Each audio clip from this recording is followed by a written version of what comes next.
అంటే ఒక రాజకీయ పార్టీ ఎవరిని పెట్టుకోవాలి ఏమిటి అనే విషయంలో నేనేం తెలుగుదేశానికి సంబంధించిన వ్యక్తిని కాదు కాబట్టి నా అభిప్రాయంతో పెద్దగా దానికి విలువ సంబంధం ఉండదు.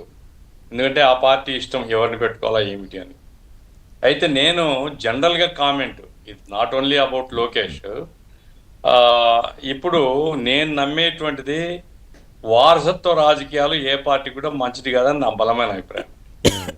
ఎందుకంటే లోకేష్ గారే కావచ్చు, ఎవరైనా కావచ్చు, జనంలో గుర్తింపు, జనం యొక్క ఆమోదం అనేటువంటిది అది అల్టిమేట్గా ఏ పార్టీకైనా చాలా అవసరం.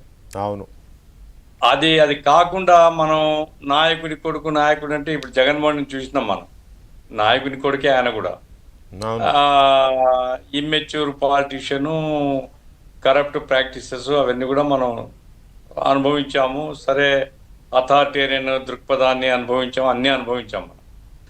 ఏమైనప్పటికీ ప్రజల్లో నుంచి ఆమోదం ఉండేటువంటి పద్ధతిలో ఏ రాజకీయ పార్టీ అయినా నిర్ణయం తీసుకుంటే, ప్రజామోదం ఉండేటువంటి నాయకుడు కనుక ఆ పార్టీకి నాయకత్వం వహిస్తే అది దీర్ఘకాలం మనగలిగేటువంటి నాయకత్వం. ఇప్పుడు చంద్రబాబు నాయుడు గారు, మీకు గుర్తుంటే వెంకటకృష్ణ గారు, ఆయన కర్షక పరిషత్కు సెక్రటరీగా ఉండి, పార్టీ జనరల్ సెక్రటరీగా ఉంటూ కర్షక పరిషత్లో ఉండి దాదాపు రాష్ట్ర వ్యాప్తంగా ఆయన కీలకమైనటువంటి వ్యక్తిగా ఎదిగాడు. ఏది ముఖ్యమంత్రి కాకముందే, రెవెన్యూ మంత్రి కాకముందే. రెవెన్యూ మంత్రి అయింది తర్వాత. అంతకుముందు ఆయన పార్టీ ప్రధాన కార్యదర్శిగా ఉంటూ రాష్ట్ర వ్యాప్తంగా పార్టీని అజమాయిష్ చేయడం, ఆ పార్టీని ఆర్గనైజ్ చేయడం. ఆ క్రమంలో టీడీపీ పుట్టక ముందే మంత్రి కూడా ఆయనే కాంగ్రెస్ లో మంత్రిగా ఉన్నాడు. ఆ తర్వాత ఎన్టీ రామారావు దగ్గర వెంటనే మంత్రి కాలేదండి.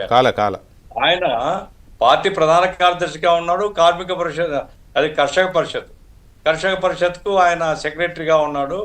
ఆ రకంగా ఏంటంటే టోటల్ పార్టీ మీద అజమాయిషి లేదా పార్టీ మీద ఆమోదం, పార్టీ మీద అదుపు అనడం కంటే ఆమోదం పొందినటువంటి ఒక నాయకుడిగా ఆయన ఎదిగాడు.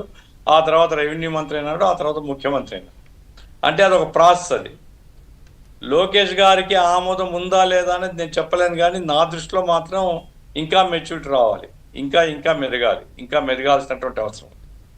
అయితే చంద్రబాబు నాయుడు గారు ఉన్నప్పుడే ఆయన్ను ముఖ్యమంత్రి చేయాలా, అది ఎవరి ఇష్టం వాళ్ళది, ఎవరి ఆప్షన్ వాళ్ళకు ఉంటుంది. ఒక ప్రేక్షకుడిగా లేదా రాజకీయాలను అబ్జర్వ్ చేసేటువంటి వ్యక్తిగా ఇప్పుడు నేను భావించేది ఏమంటే ఇంకా మెదగాల్సినటువంటి అవసరం ఉంది, ఇంకా ఎదగాల్సినటువంటి అవసరం ఉంది. పార్టీలో చూస్తున్నాం కదా మనం. ఇప్పుడు చంద్రబాబు నాయుడు గారు చెప్పారు, కొత్త మంత్రివర్గం రాబోయే 25 సంవత్సరాల కాలం పాటు ఈ మంత్రివర్గం పార్టీని నాయకత్వం వహించగలుగుతుందని. ఇప్పుడే మొదలైనవి, ఆ మంత్రిని మారుస్తారు, ఈ మంత్రిని మారుస్తారు, వాళ్ళని మారుస్తారు, వీళ్ళు మారుస్తారు అనేది మొదలైంది. 10-12 మంది పేర్లు వస్తున్నాయి. అంటే మరి సంవత్సరంలోగానే మీరు అనుకునేటువంటి 25 సంవత్సరాల మంత్రివర్గంలో మరి మార్చాలా అని ఒక వార్త వస్తున్నప్పుడు, అది ముఖ్యమంత్రి గారు అనుకుంటున్నారు లేదో నాకు తెలియదు, బయట వచ్చే వార్తా సంగతి చెప్తున్నారు. కాబట్టి ఏమైనప్పటికీ కాల పరీక్షలో తట్టుకోగలిగేటువంటి పద్ధతిలో ప్రజామోదం పొందినటువంటి నాయకత్వం, ఒక సమిష్టి నాయకత్వం ఉంటే ఏ పార్టీ అయినా మనుగడ సాగిస్తుంది. ఒక వ్యక్తి మీద మాత్రమే ఆధారపడేటువంటి వ్యక్తి, వారసత్వ రాజకీయాలతోనే అభివృద్ధి కావాలనుకునేటువంటి పార్టీ ప్రజామోదం లేకపోతే మాత్రం అది కష్టమవుతుంది.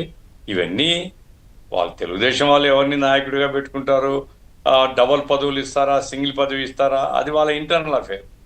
నేను బయటివాడిగా నేను చెప్పేది ఏంటంటే ఇంకా మెదగాల్సినటువంటి అవసరం ఉంది, ఇంకా ప్రజల నోట్లో నానాల్సినటువంటి అవసరం ఉంది, ప్రజల ఆమోదం పొందాల్సినటువంటి అవసరం ఇంకా ఉంది అనేసి నేను అంటున్నాను. శ్రీనివాసరావు గారు చెప్తున్నారు ఆమోదం వచ్చేసింది, అది ఎవరి అభిప్రాయం వాళ్ళది, వాళ్ళ పార్టీలో అభిప్రాయం ఉండొచ్చు. వాళ్ళ పార్టీ అవును అంటే మనం ఎవరు కాదనడానికి, మనం బయటి వాళ్ళం. కాబట్టి ఏమైనప్పటికీ ఇప్పుడు నాకెందుకంటే సార్, జగన్మోహన్ రెడ్డి పరిపాలన ఒక్క అవకాశం జనం ఇచ్చారు. ఏమైంది సార్, గందరగోళం అయిపోయింది రాష్ట్రం. అటువంటి పరిస్థితి రాకూడదంటే ఇంకా మెదగాలి, కలెక్టివిటీ ఉండాలండి. నాయకత్వం ఎవరో ఒకరే ముఖ్యమంత్రి అవుతారు, అందరు కాలేరు. ఎవరు ముఖ్యమంత్రి అయినప్పటికీ సమిష్టిగా పార్టీని ప్రభుత్వాన్ని నడపగలిగేటువంటి ఒక సమిష్టి నాయకత్వాన్ని పెంపొందింపజేసుకుంటే ఏ పార్టీకైనా భవిష్యత్తు ఉంటుంది. ఈరోజు మనం బీజేపీని చూస్తున్నాం. బీజేపీ ఒక వ్యక్తి కాదండి. నరేంద్ర మోడీ అల్టిమేట్గా నరేంద్ర మోడీ వాయిస్ ఉండవచ్చు, కానీ దాని వెనుక చాలా చాలా చాలా శ్రమ చేసేటువంటి చాలా మంది ఉన్నారు. కాబట్టి ఆ రకంగా గ్రౌండ్ వర్క్ చేసి చర్చించి ప్రో అండ్ కాన్స్ అన్ని చర్చించి ఆ తర్వాత ఫైనల్ డెసిషన్ తీసుకుంటారు. ఏమైనప్పటికీ తెలుగుదేశం పార్టీ రేపే మహాసభలు కాబట్టి రేపు ఎల్లుండి ఆవులెల్లుండి వీళ్ళు ఏమైనప్పటికీ ఒక పెద్ద మ్యాండేట్ ప్రజలు ఇచ్చారు, తిరుగులేని మ్యాండేట్ ఇచ్చారు.